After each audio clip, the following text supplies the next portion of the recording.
The movie opens with Yautja Prime, where Deck, a young runt predator, is undergoing a brutal training session.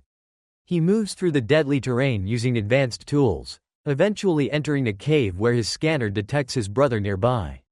Without hesitation, Deck strikes first, but Key blocks the attack and the two are immediately locked into a fierce fight.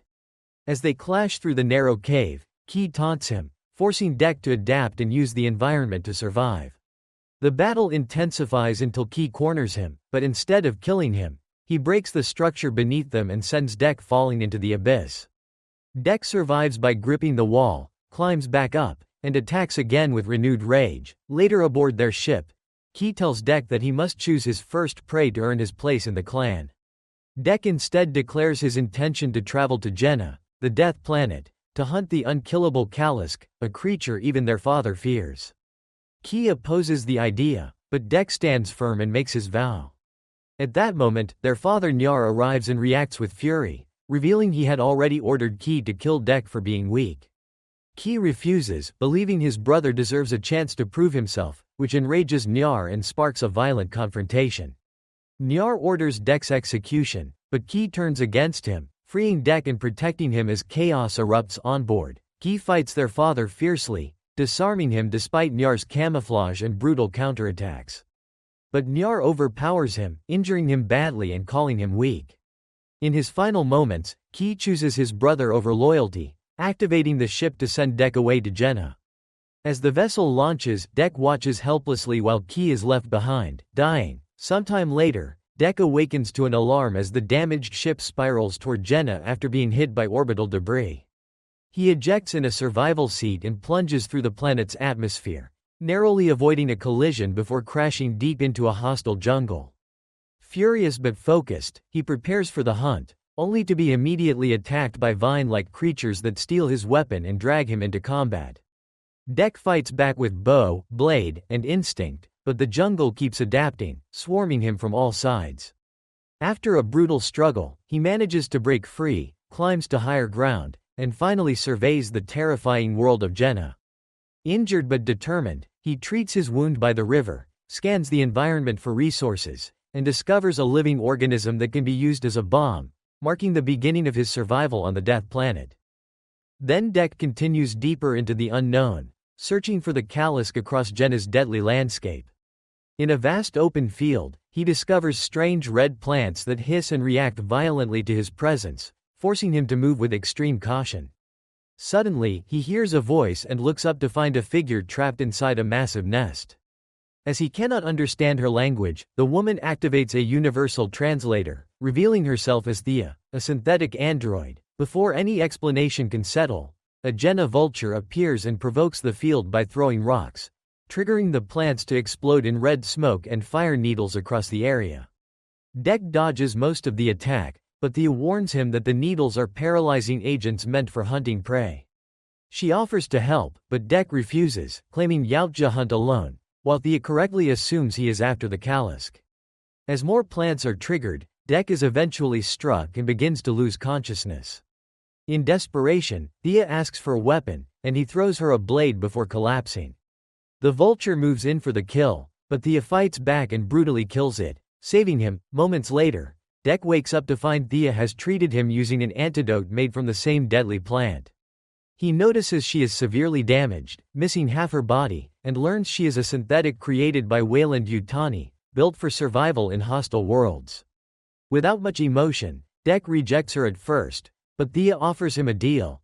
She can guide him to the Kalisk's lair if he helps restore her body. She also reveals that many Yautja have tried and failed before him.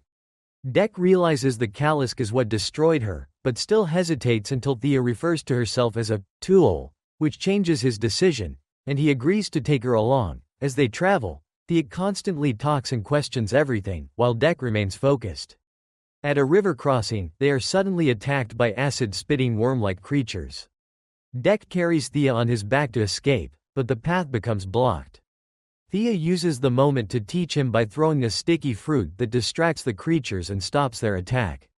After escaping, Deck cuts through vines and ties Thea to his back for easier movement. That night, they camp together as Deck uses a device for light. Thea opens up about her past, revealing she arrived on Jenna 2 years ago and was trapped in a vulture nest for nearly 2 weeks. She once hoped another synthetic named Tessa would rescue her, as their models possess heightened emotional awareness. Deck sees this as weakness, but Thea believes it is strength because it allows understanding rather than pure instinct. She explains she was once taken out of a lab by Tessa, but that moment ended in disaster when the Kalisk first attacked them. Meanwhile, at a hidden base, Tessa, who looks identical to Thea, is shown recovering from severe damage inside a repair pod. She relives fragmented memories of Thea and the Kalisk attack while an AI system reminds her that her priority is still the hunt. The system detects a Yautja presence and marks Deck as a threat. When Tessa finally awakens, she is informed that Thea has been captured by a Yautja, and her mission becomes active again. The next morning, Deck leaves to hunt for food and encounters a bone bison, a creature typically preyed upon by the Kalisk. Deck pushes forward through the terrain but is forced back when he realizes the entire field is covered in razor grass. As he prepares to strike, a small unknown creature suddenly drops from a tree beside them. Thea cannot identify it, and Deck threatens it, but the creature simply challenges him without fear. Moments later, it begins chasing the bone bison effortlessly, unharmed by the deadly grass, forcing Deck into competition. Fueled by instinct, he follows by leaping through the trees, but a broken branch sends him and Thea falling toward the razor field. In a split-second reaction, Deck drives his blade into a tree and stops their fall just above the lethal ground. When the bison charges back, Deck seizes the opportunity, jumps onto it, and drives his blade in. But the creature violently throws them off using the surrounding terrain. The small creature reappears, rolling ahead, and Deck loses control, tackling it in frustration, dragging Thea into the chaotic struggle. Despite its size, the creature fights back fiercely, but Deck eventually overpowers it and grabs its neck. Before he can react, the bison returns at full speed. Deck throws his sword and forces its mouth open as the blade slices through, killing it in a brutal finish. Before he can celebrate, a massive Luna bug erupts from beneath them and traps Deck with its tentacle tongue, cutting off his weapons and movement. As they are about to be eaten, the small creature leaps into the monster's mouth, shattering its teeth from inside. In agony, the Luna bug releases them and retreats across the razor grass. Enraged, Deck cuts down a tree and uses it as a bridge to pursue it. The creature captures the small one again, but Deck drops from above and drives his blade into its head, killing it in a single strike. Meanwhile, Tessa and her synthetic team continue searching for Thea, discovering Deck's crashed pod before being ambushed by vine creatures. They respond with gunfire and flamethrowers, burning through the swarm. That night, Deck and Thea set up camp again. The small creature continues following them, mimicking Deck's behavior, and Thea names it Bud. They share a meal as Thea asks about Deck's past.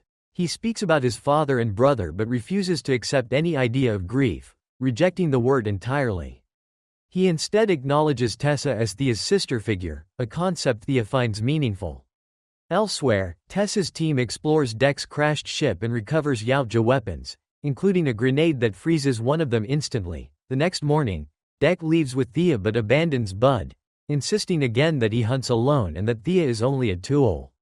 Thea argues that true leadership is like a wolf pack, where the alpha protects rather than just kills, but Deck ignores the meaning and claims he will be the strongest hunter. Following the Call Fang trail near the river, they eventually reach what remains of Thea's base, now completely destroyed by the Kalisk.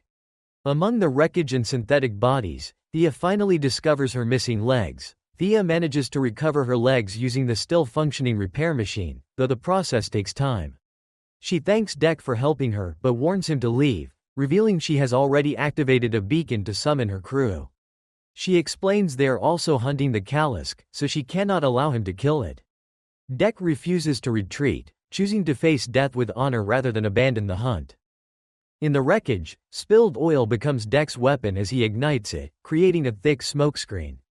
The Kalisk emerges from the chaos and immediately overpowers him, shattering his sword and throwing him back. Deck adapts, using metal as a shield and slipping beneath the creature to slash its belly, then striking its head and tail.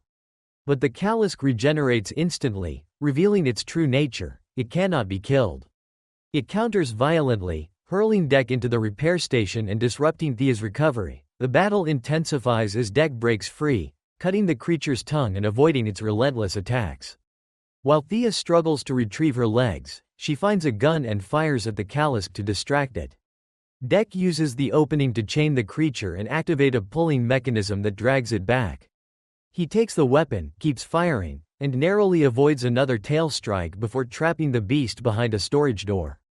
From there, he climbs its body and delivers a powerful decapitation strike. But even this fails, as the head instantly reattaches itself. Before the fight can continue, Tessa intervenes and throws a freeze grenade, immobilizing both Dek and the Callisk so she can take control. Later, Dek wakes up restrained inside the crew's transport while Thea remains in a suspended repair state. Tessa studies her logs and dismisses Dek as insignificant, believing his survival is an anomaly. She congratulates Thea for capturing both targets, then begins experimenting on Dek, causing him intense pain through injections and neural cables. Thea tries to protect him by arguing he is not valuable for science and suggesting they release him, but Tessa refuses and continues the torture. Thea breaks under pressure and shuts down the system, confronting Tessa and urging her to be more than just an obedient machine, even offering a bond like sisters. Tessa rejects this completely, revealing she never came to rescue Thea, only to capture the Callisk. She aligns herself with Yautja beliefs about eliminating the weak and calls Thea defective. A call from Earth interrupts her, and she leaves, ordering guards to contain Thea. Using deception, Thea helps Dek trick a guard into opening his device, which detonates and kills him. She frees Dek, triggering an alarm and a firefight. In the chaos, Thea opens the back exit and Dek escapes by leaping into a waterfall. Later, Dek returns to his crashed ship and tends to his wounds, but finds himself without weapons. For a moment, he considers abandoning the planet, until he sees his brother's helmet and remembers the true meaning of strength: protecting the pack. He changes course, returning to the jungle to forge weapons from the planet itself, harvesting razorgrass blades, red flower spikes, and even acid worms. During this process, he discovers Bud again and realizes the truth: that Bud is the Callisk's offspring and was spared because of its scent. To protect it, Dek masks Bud with his own scent instead. Finally, he frees Thea's legs and follows their signal back toward her. At the enemy base, Dek returns in bone armor made from the bone bison and storms the area, taking down guards with acid attacks as Thea's legs guide him toward her location, where she remains trapped in a sealed containment box. When two guards rush in to attack Thea's legs, Dek moves instantly, cutting them down with a whip made of vines and razor grass. Bud joins the fight and takes out another guard in seconds, proving himself a true ally in the chaos. Together, they sneak through the base, silently eliminating every threat so Thea's legs can continue advancing without interruption. Meanwhile, Tessa reports to the company that they are ready to return with the Callisk, and when asked about Dek, she confidently claims he is already dead. Inside the base, Dek continues his assault, using his natural weapons to destroy synthetic guards, even taking on multiple enemies at once. In one lab encounter, he is cornered, but instead of fleeing, he smashes open a glass container and lets a living vine sample kill his attacker. The legs finally reach Thea's containment box, killing a guard and opening it. Thea awakens and celebrates, but quickly senses danger and pretends to still be inactive. When guards approach, both halves of her body work together in perfect sync, ambushing and eliminating them in a coordinated attack until the final enemy is defeated. Dek arrives moments later, but the box is empty. Before he can react, Thea shoots a guard attacking him, finally reuniting with him. Dek admits he returned for her like a true wolf protecting its pack, but insists they must now free the Callisk so Bud can reunite with its mother. At that moment, alarms trigger as Tessa orders the immediate launch of the ship carrying the Callisk. In the chaos, a squad closes in on Dek, but he unleashes explosive acid worms, wiping them out instantly. Tessa then appears in a massive battlesuit, using stolen Yautja technology to overpower the battlefield, firing energy blasts and swinging heavy weapons, forcing Dek into constant evasion. Inside the main ship, Thea attempts to unlock the Callisk cage but is blocked by security. She kills a guard and uses his biometric access to proceed. At the same time, Dek is thrown back into the lab area where the battlesuit attacks him relentlessly. He narrowly survives by using the environment and positioning himself above Tessa's suit, then drops onto it and begins tearing out its systems from behind, As the fight escalates, the Kalisk arrives and attacks Tessa's suit directly. Tessa tries to kill it with a saw, but Deck disrupts her by damaging the suit's systems and redirecting her attacks. The Kalisk breaks free and destroys the suit completely, devouring Tessa as the structure collapses. In the aftermath, Deck and Thea watch as the Kalisk reunites with its child. For a moment, the fighting stops, and Deck shows respect by pressing his forehead against the creature in acknowledgement. But the moment is shattered when Tessa, still alive inside the creature, detonates a final ice grenade, blowing the Kalisk apart from within. She emerges from the wreckage and attacks again, but Deck strikes from behind and finally kills her. Bud tears off her head, ending her threat for good. Later, Deck returns to Yautja Prime and presents Tessa's head to his father. Still unimpressed, his father sends guards to execute him, but Deck quickly kills them. He then confronts his father in a final duel, using a sandstorm from the ship engine to reveal his position and cutting off his arm before capturing him. When Deck symbolically destroys his father's authority, he is offered acceptance into the clan, but he refuses, declaring he already has his own pack. In a final moment, he proves his dominance and takes his father's cloak as his own. As another ship appears overhead, Deck looks up and says it is his mother, and that's how Deck survived the deadliest hunt on Jenna and became something far beyond a runt. He became a true hunter who chose his own clan. If you enjoyed this recap, please like, subscribe, and press the bell icon for more videos like this.